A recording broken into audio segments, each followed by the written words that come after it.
ಚಿಕ್ಕೋಡಿಯ ಜಯನಗರದ N M ರಸ್ತೆಯಲ್ಲಿ PWD ಇಲಾಖೆ ಸಭಾವನದಲ್ಲಿ ಚಿಕ್ಕೋಡಿ ಲೋಕಸಭಾ ಕ್ಷೇತ್ರದ ಸಂಸದೆ ಪ್ರಿಯಾಂಕಾ ಜಾರಕಿಹೊಳಿ ಅವರ ನೂತನ ಜನಸಂಪರ್ಕ ಕಚೇರಿಗೆ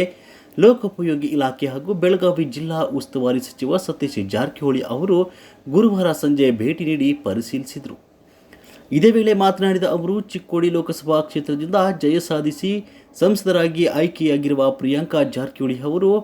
ಚಿಕ್ಕೋಡಿ ಲೋಕಸಭೆ ಕ್ಷೇತ್ರದ ಜನರ ಸಂಪರ್ಕ ಸಾಧಿಸಲು ಈ ಕಚೇರಿ ಪ್ರಾರಂಭಿಸಲಾಗಿದ್ದು, ಸಾರ್ವಜನಿಕರ ಸಮಸ್ಯೆಗಳಿಗೆ ಸ್ಪಂದಿಸುವ ಪ್ರಾಮಾಣಿಕ ಪ್ರಯತ್ನ ಮಾಡುತ್ತಾರೆ ಅಂತ ತಿಳಿಸಿದರು.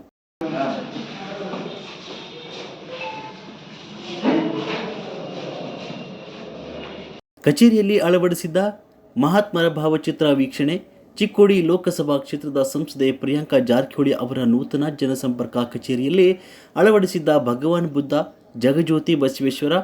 ಸಂವಿಧಾನ ಶಿಲ್ಪ, ಡಾಕ್ಟರ್ ಬಾಬಾ ಸಾಹೇಬ್ ಅಂಬೇಡ್ಕರ್ ಸೇರಿದಂತೆ 30ಕ್ಕೂ ಅಧಿಕ ಮಹಾತ್ಮರ ಭಾವಚಿತ್ರಗಳನ್ನು ಸಚಿವ ಸತೀಶ್ ಜಾರಕಿಹೊಳಿ ಅವರು ವೀಕ್ಷಿಸಿದರು.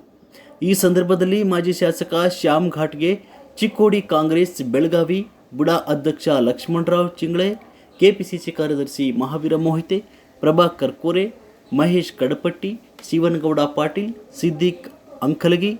ಬಸು ಜತ್ತಿ, ರಮೇಶ್ ಸಿಂದಗಿ, ಅನಿಲ್ ಪವಸೆ ಸೇರಿದಂತೆ 100 ಜನ ಮುಖಂಡರು ಉಪಸ್ಥಿತರಿದ್ದರು.